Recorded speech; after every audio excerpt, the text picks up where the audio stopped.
read, I need pictures, or I get completely confused and lost. So I threw some pictures. These were shamelessly plagiarized from the website.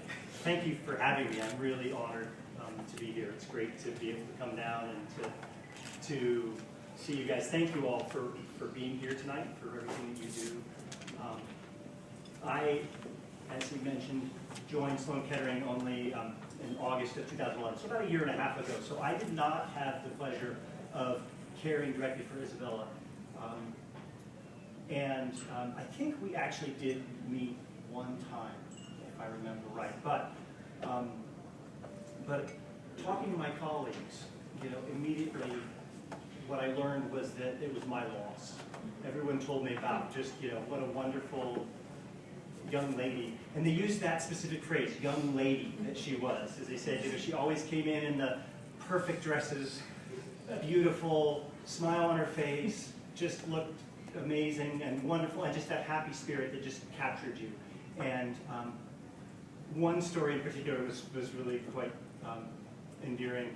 One of our nurse practitioners, Ursula, told me the story of how she was there for just a routine follow-up visit, and she was doing an exam on her, and Isabella apparently was unfailingly polite, which was probably a Southern sort of trait that she learned growing up here.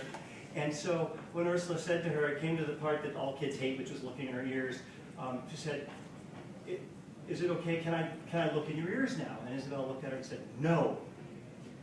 And then there was a pause. She told it, and she said, "I mean, no thank you." and apparently that just, that was her. She'd tell you what she meant. She'd do it nicely, but she'd tell you what she wanted to do. And again. So as you've heard already, but I just want to hit on a little bit more. About 13,000 to 14,000 kids in the United States will be diagnosed with childhood cancer this year. About 3,000 of them will not survive and die from their disease. Cancer kills more kids than AIDS, asthma, diabetes, and cystic fibrosis combined. It's the #1 disease-related cause of death in kids in America. It's a serious problem that no child should have to go through. Too many of them are dying from it. We have to do a better job. Next slide. But it's not all bad. In the 1950s, if you took all kids with cancer, only about 20% of them survived. Now we're over 80%. So we are making progress. Sometimes you get stuck where you're at and you don't see what's behind you. We are making progress, but we're not there. And the problem with this graph as well is that it doesn't separate out the different types of cancer. So coming to Charlotte, I figured I needed an analogy to get across the point that cancers are different. It's not one big disease, and I figured cars work for the analogy, and it's Charlotte, so it seemed like that. So here we have a car, and there we have another car. They're both red, they both have wheels, they both have engines, they both drive, clearly not the same car. And then, of course, we have NASCAR. The point is that neuroblastoma, which Isabella had, is different from breast cancer. They're not the same, and they need different therapies. They need different treatments. And that's part of why it's so hard to make progress, because what works for one may not work for the other. And as Stuart pointed out, they're rare diseases, so it's hard to get, to be able to focus on such a narrow, specific thing. Next slide, please. So obviously we use chemotherapy, most well known to everybody here, mainly for their side effects. We need better drugs, but they do help, and they do work. Surgery is critically important, but again, surgery hasn't changed much in 100 years, really. I mean, yes, it's gotten more technically advanced, but it's the same basic idea. And it's important, and it's necessary, but we need more. Radiation therapy, just a little historical side note, that's a picture I found of the very first patient, not just a child, but the very first patient ever treated in North America with radiation therapy was a childhood cancer called retinoblastoma. The technology's gotten more fancy, but it's really the same thing, using strong beams of radiation to try to kill those cancer cells. It's helpful, And neuroblastoma, Isabella went through all of this stuff. Neuroblastoma, we use all of these things combined together to try to improve the outcomes of these kids. But again, it's not enough. Next slide. This is really complicated, but it helps me. If it loses everybody else, I'm sorry.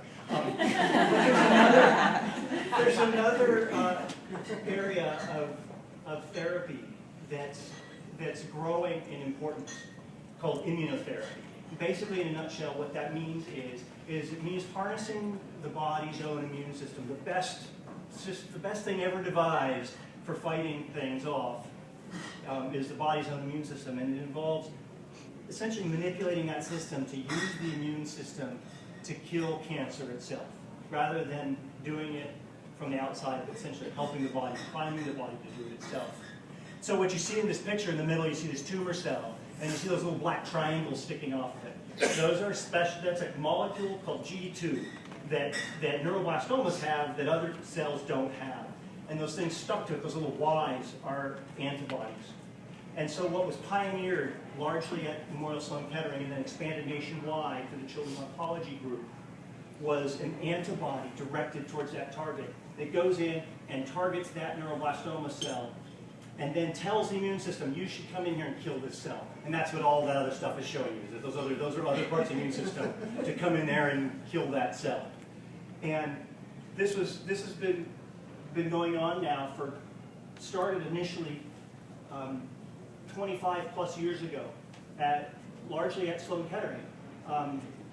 And the original antibody was called 3F8, that's been mentioned. It was made in a mouse. And that antibody is given to patients who we know, and the COG, the Children's Oncology Group, did a study that showed it helps more kids survive if they get this immunotherapy than before when they didn't. So it's a clear advance. But it's hard.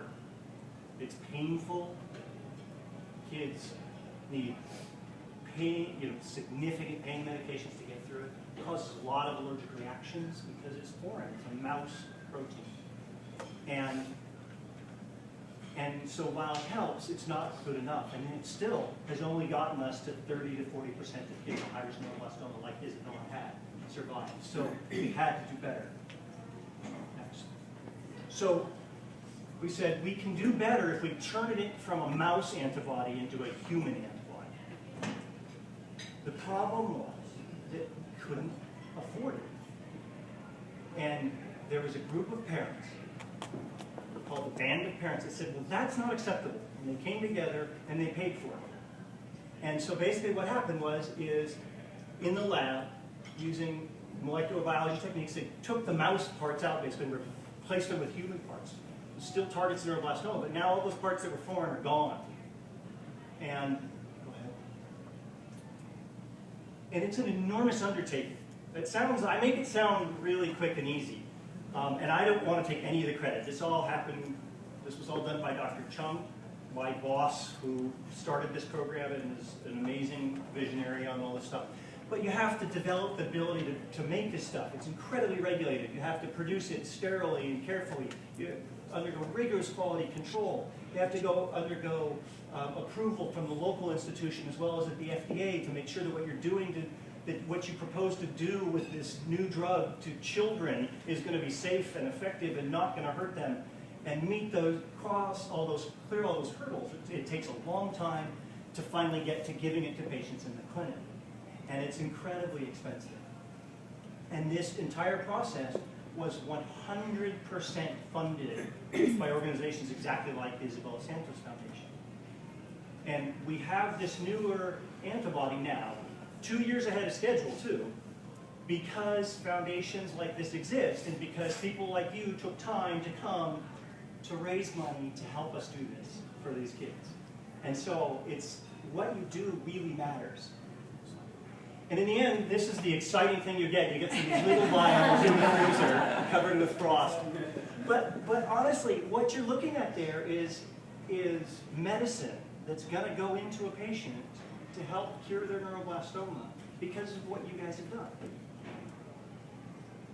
That amount of humanized 3F8 antibody, you're looking at close to probably, how many vials? 2, 4, 6, 8, 9 vials.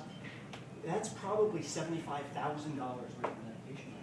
to make it that much. That's how expensive we're talking about this stuff is. So, but it's happening because people care and people want to make a difference, and it makes a difference. And what we know from using this now in kids, go to the next one. Yes, we have now 3 studies using the newer version of the antibody currently open at Memorial Sloan Kettering, and we know that it seems to be working just as well, hopefully better. We don't know that for sure yet, but we know that it's safer, that it's less painful, that it is clearly an improvement.